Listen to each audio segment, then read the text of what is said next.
Hi, welcome to one of our Expert Insights discussions. Today we're joined by Stephanie Smith of Cogwheel Marketing and Connor Vanderholm of Topline Revenue. Today we talk about a number of the Marriott systems and reports, looking at how hoteliers can utilize them to have the best commercial impact. We look at MRDW, MBOP, MarRFP, Marriott PLUS, and ICD. It is important at this stage that we do put out a disclaimer to say that neither Stephanie or Connor work for Marriott, they do not represent Marriott, and all opinions are their own. I hope the discussion is of interest, and please do feel free to comment below. We're always interested in your thoughts and views. And if you like what we're doing, please subscribe to the channel and click that bell so you know when we have new content. And please don't forget a simple thumbs up. Just click that button. It really helps raise the profile of the channel, and in that way, you can help us to help others. Anyway, hope you enjoy it. Roll the intro.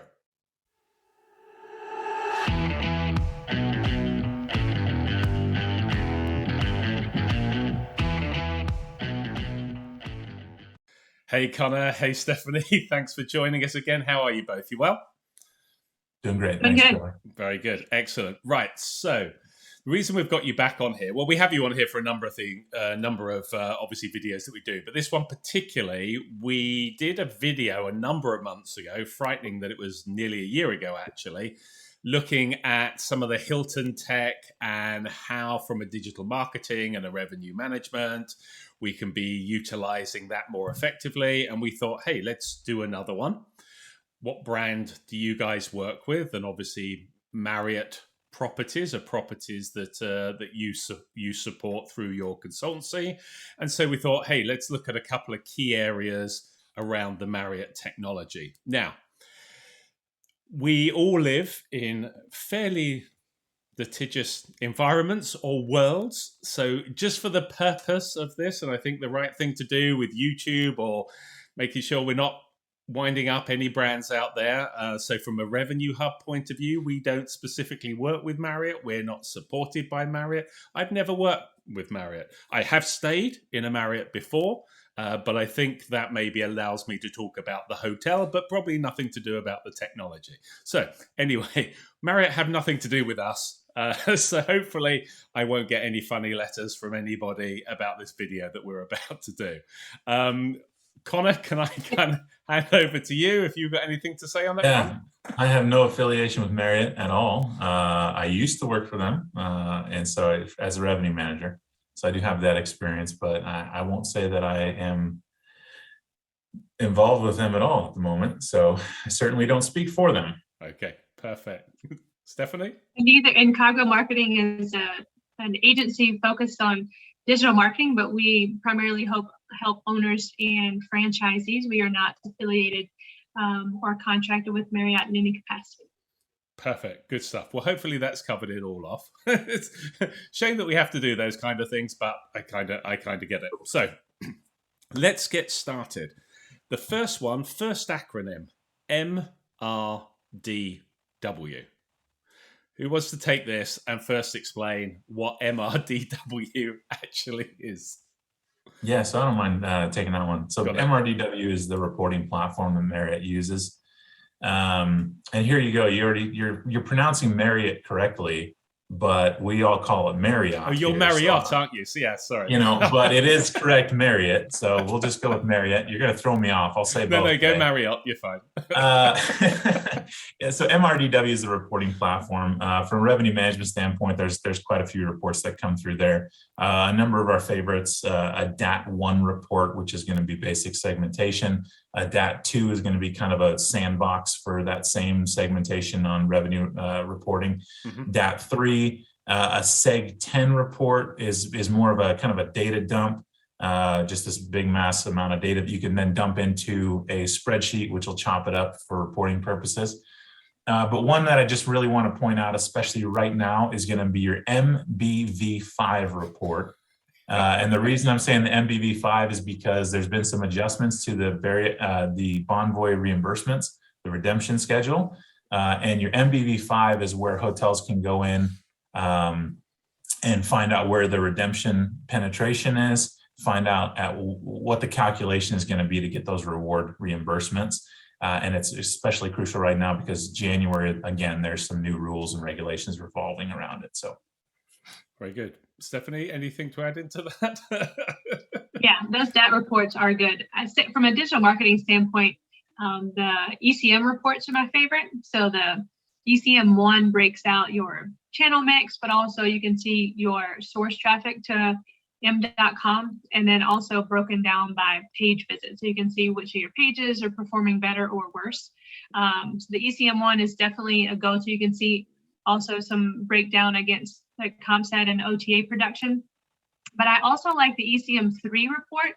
The ECM3 report is where you can kind of drill down a little bit, specifically like social media referrals and also referring engines, referring sites. So that basically means, I know there's some, Connor probably looks at some of the commissionable reports, but any website that sends traffic to your Marriott website that's non-commissionable shows up on that. So like your CVB, you can see production from that, any type of like local demand generators that you might be able to get your hotel listed on.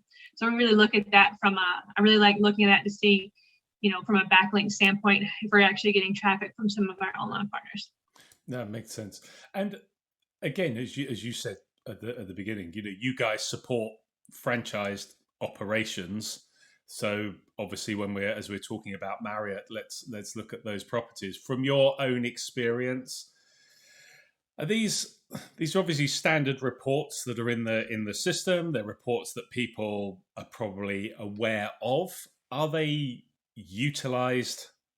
I mean, the fact we're talking about them maybe implies they're not utilized as much, or they're not utilized as well as they could be. What's your just anecdotal stories around these reports? What are you seeing?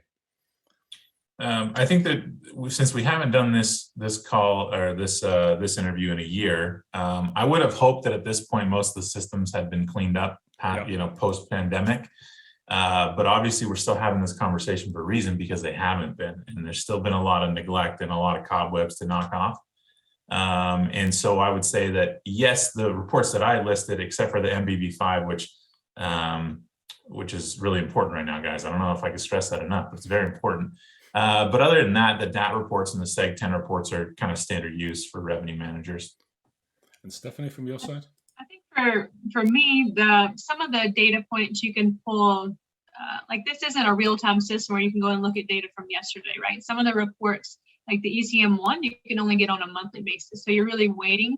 You have to wait till the end of the month to be able to pull those numbers, which makes it hard. Some of the other ones you can pull much more real times, with a 48-hour latency, but the timing of things makes it a little bit more difficult. And I think the other thing, some of those reports only go back 18 months.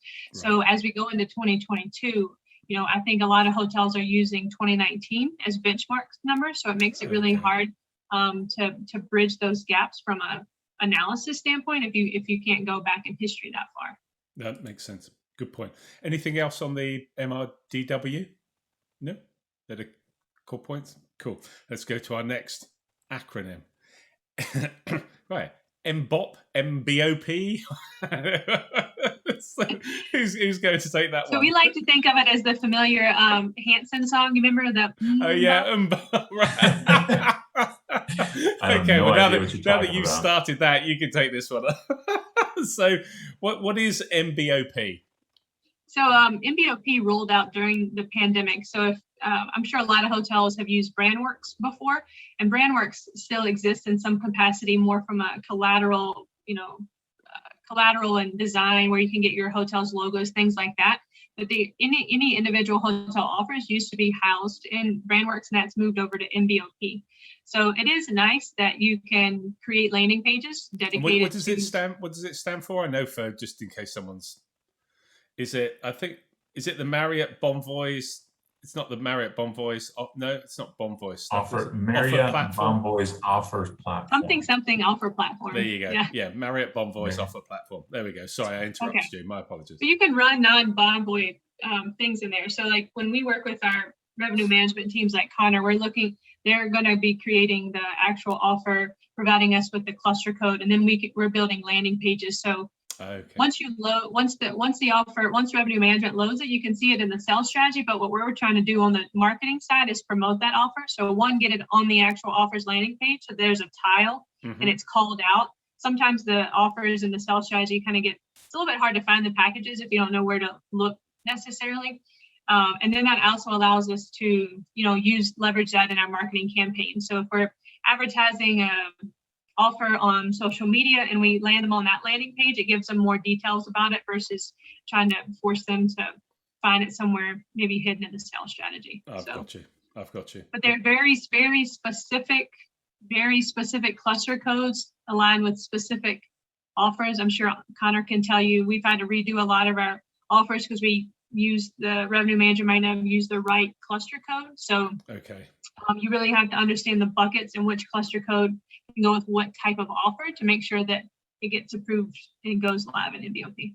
Got you. Yeah. So, Connor. And then, so from the revenue side, when we're building these offers, you're going to build them in HPP, which is high performance pricing. All the revenue managers know what that is. And then if you're grabbing a cluster code, I find the easiest way, I'm not sure if I've ever done it elsewhere, but I go into Marsha, and in order to look up a cluster code, you're going to type VCC tick / and then write out the code, the first at least few letters of what the code name or the offer name is. So that's VCC ' and then the first few letters of the actual rate code. So V for Victor, C for Charlie, C for Charlie. Yep. And then tick or apostrophe and then / just a standard /. Yeah, and that's Marsh is DOS based, and so it needs to be command based. And so a lot of revenue managers haven't used Marsh before. That's a very important command. So just write that one down real quick, guys, to find those cluster codes. And then the cluster codes are really short. They're usually 3 letters or however many it may be. And then just on that same note, kind of in the same thing, even though we as revenue managers usually aren't in the MBOP system, we do BBOP a lot, but we don't MBOP a lot.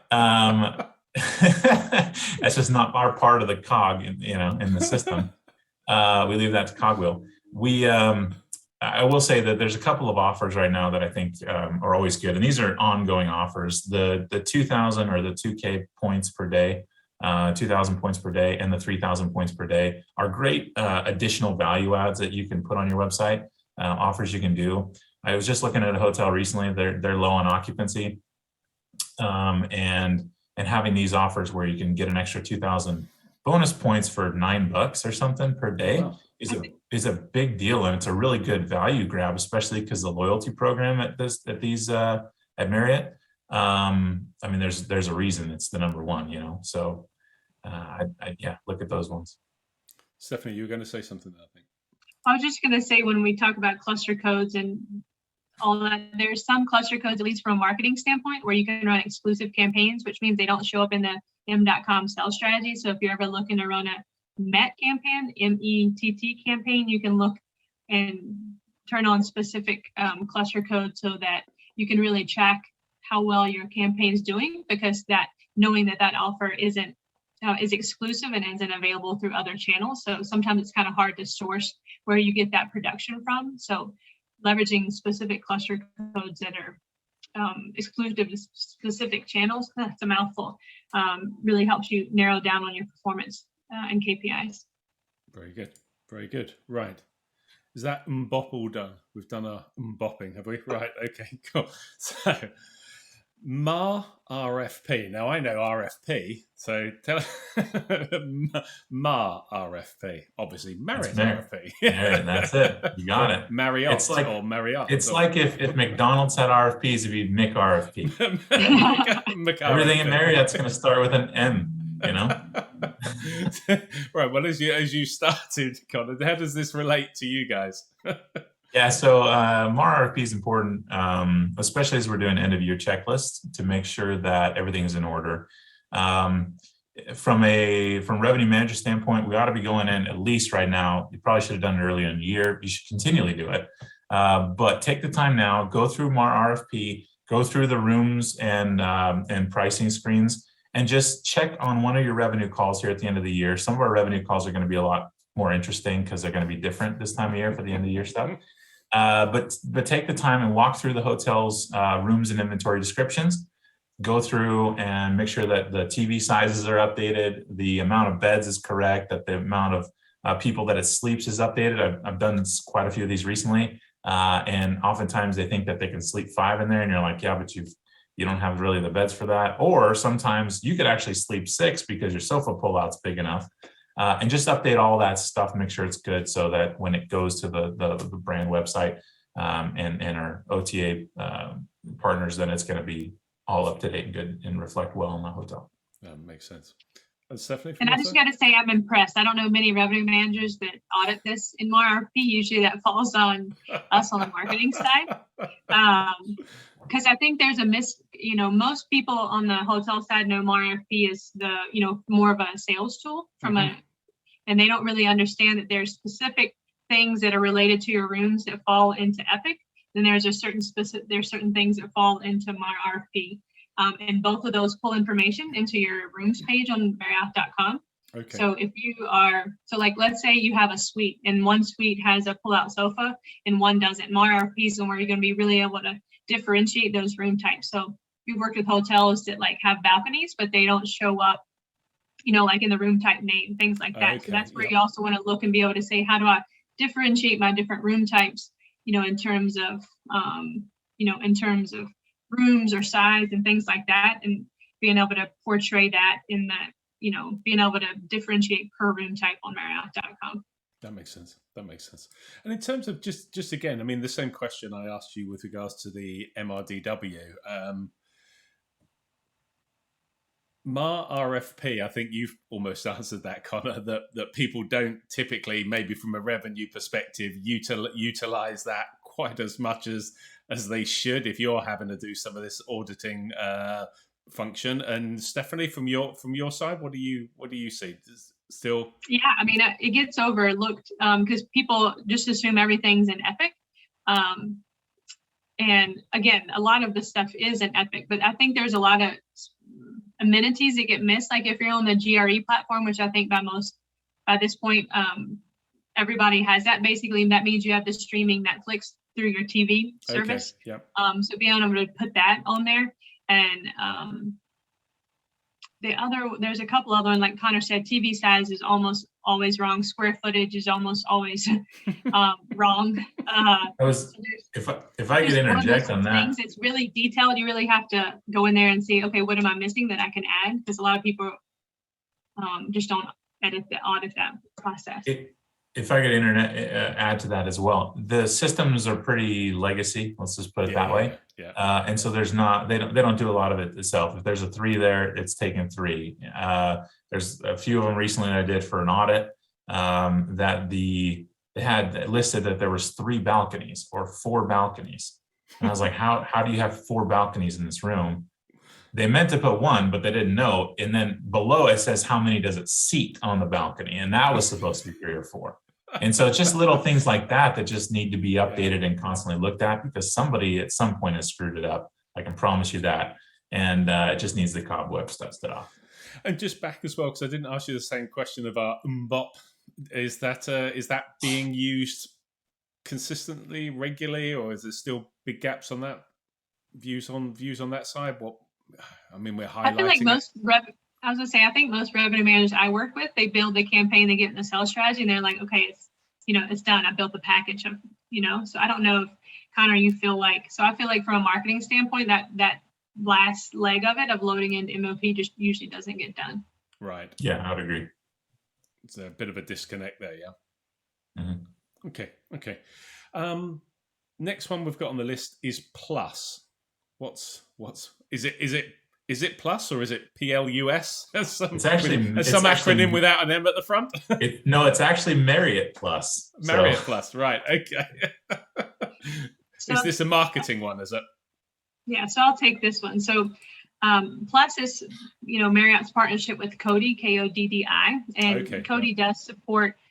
Each brand has their own agreement with Koddi. Each one of them have similar channels, or you can build media plans and things like that. Each But Marriott specifically, they were kind of the front runners in building out this platform, basically so that you can manage a lot of your paid advertising in one place for your hotel. So you break it down into categories. So you have your direct channels, which looks like meta search and sponsored listings. Then you have your OTAs, which is Expedia travel ads, Priceline travel ads, and most recently Booking.com native ads. Then you also have an SEM functionality through Google Ads, and then also Facebook social media at a high level, we can say. So you have to really understand what goals you're trying to achieve, work with your revenue management team like Connor at Topline and say, where do we need help and what segments are we trying to go after, and then really strategically utilize the different channels that are in there, because you're not going to have enough budget to fund all of them at any one time. So you really have to be strategic about where you place your funds, how you set your bids. The nice thing about Plus and the Cody platform is there is some automation. So if you aren't used to managing campaigns, if you're at a hotel level and it's just not within your skill set, or you have time constraints, then there is an option to use that. Use carefully. Obviously, any optimization, you're letting the system kind of take control of your budget. And being the control freak that I am, I struggle releasing. I'm all about automation using AI, but we're certainly working with smaller budgets, so we have to be a little bit even more strategic than before about how those funds get loaded. But they make it really easy to fund the platform. And there's no budget minimums. Like some of the other brands have some fairly hefty budget minimums to run some of these campaigns, and most of the standard ones don't have that. That makes sense. So do you come across it at all, Connor, from your perspective? Yeah, so it's kind of weird, depending on who does your revenue management. If you go through the brands, they're not going to be touching your Marriott Plus or your travel ads or any of those things, really. They kind of hands off. May have changed recently since when I was there, but unlikely. If you're with a management company, there's likely that your revenue managers are doing this. Okay. And they're setting up a lot of the bids and they're setting up a lot of this stuff. So yeah, we do, and then we look at the return on ad spend on it. But so yes, there's a lot of exposure for people who have experience, but if you go through the brands, no.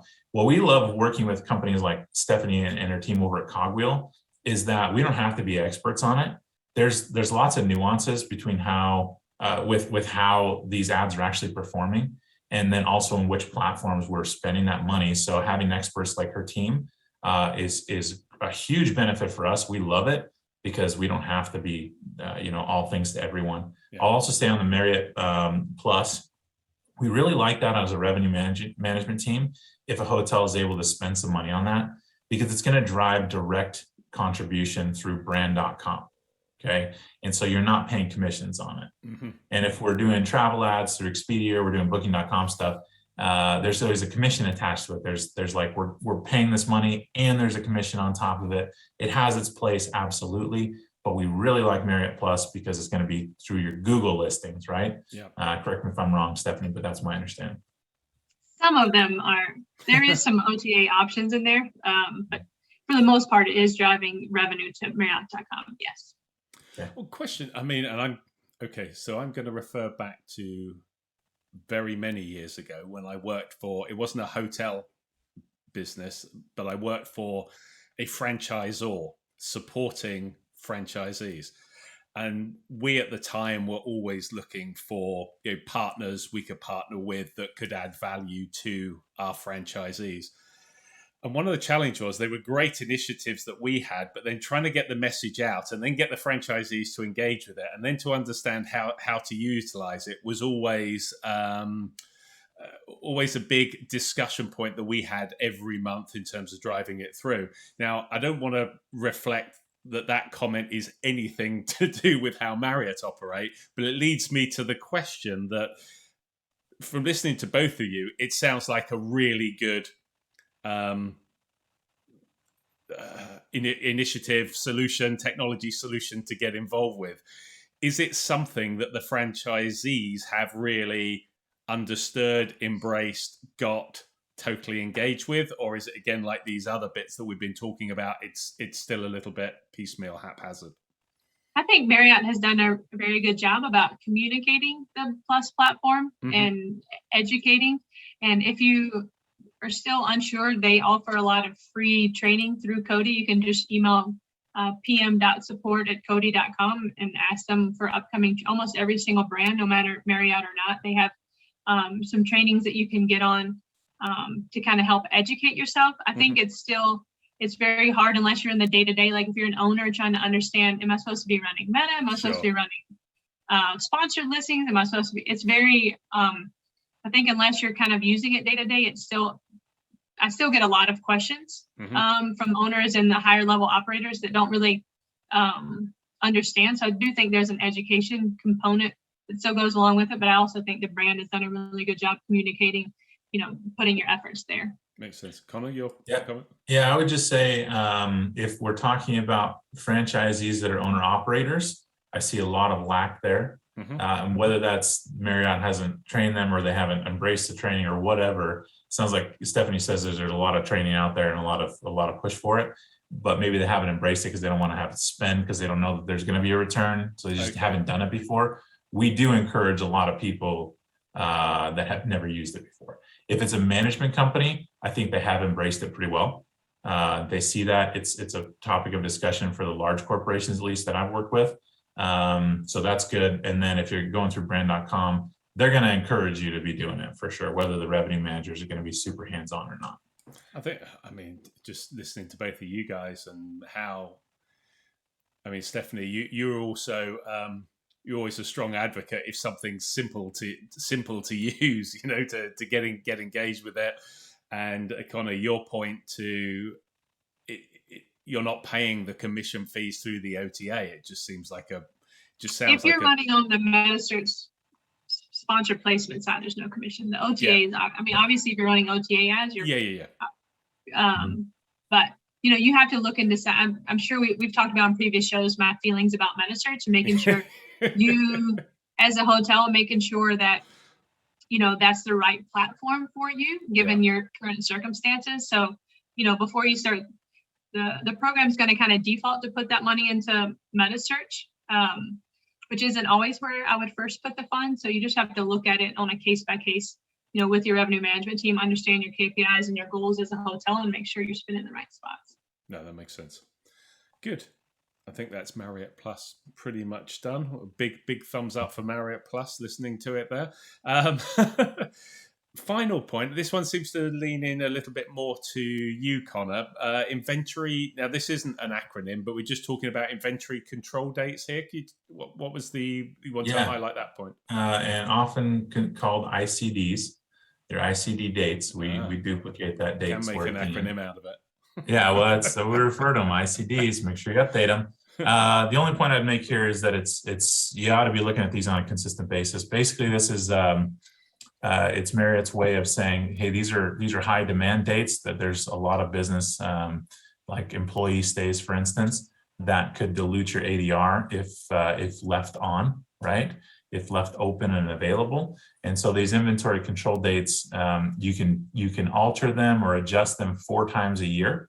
So don't be in there adjusting them consistently. Like go through your entire year, find out when are special events and hot dates, and then go in and update your inventory control dates. It's done in HPP, high performance pricing. And again, you've got four chances to do this. And so make sure that those are constantly updated. Otherwise you'll find that, you sold rooms that you shouldn't have sold on a really high demand date. So. Gotcha. And hopefully 2022 has a lot of those high demand dates, right? Hopefully it isn't just 4 that you can only adjust for, but hopefully you can adjust it. You can adjust it 4 times, but the amount of actual dates you get depends on the hotel. Okay. So gotcha. Yeah. But Connor, for things like your, employee rates, you can set a cap on those at a rate code level too, right? So we can't cap employee stays. It's capped at 50% occupancy by room pool. For friends and family discounts, we can adjust what kind of a discount it is. You can put some alterations there. But the only way to really adjust if employees can come through is to artificially inflate demand in one yield. So the system thinks you're, it's a really hot date. To yield them out. Yeah, which is something you actually can do. It's kind of annoying in Marriott, but other brands, they take that completely out of your control. No, that's brilliant. Well, look, thanks again for joining us. Thanks again for sharing those insights. We'll mention the acronyms. We'll mention the other Hilton video in the link as well. Probably put a link into the meta search, so if anyone wants to check that as it relates, not necessarily directly to Marriott Plus, but at least, do you need to be in the meta search space? So we'll put some of those elements in there. But thanks again for joining us. Thanks again for sharing your insights. Thanks again for taking the acronyms, explaining what they're about, and more importantly, how we can actually use them to some value. So much appreciated, guys. You take care. Thanks, Trevor. Thank you, Trevor. Appreciate it. Bye-bye. Well, I hope that conversation was of interest, and thanks again to Stephanie and Connor for joining us. If you have any thoughts or views on this conversation, please feel free to comment below. We're always interested in your thoughts and views, and we'll follow up with our guests. Also, do let us know if there are any topics that particularly interest you, or if there are any special guests that you would like to hear from. If you like the discussion, please don't forget to give a thumbs up, as it really helps raise the profile of this channel. And if you're interested in the video that we did with Stephanie and Connor looking at Hilton, here is the link. Here's the link to our Expert Insights playlist. And here is the button if you'd like to subscribe so you don't miss out on future videos. Anyway, thanks again for watching.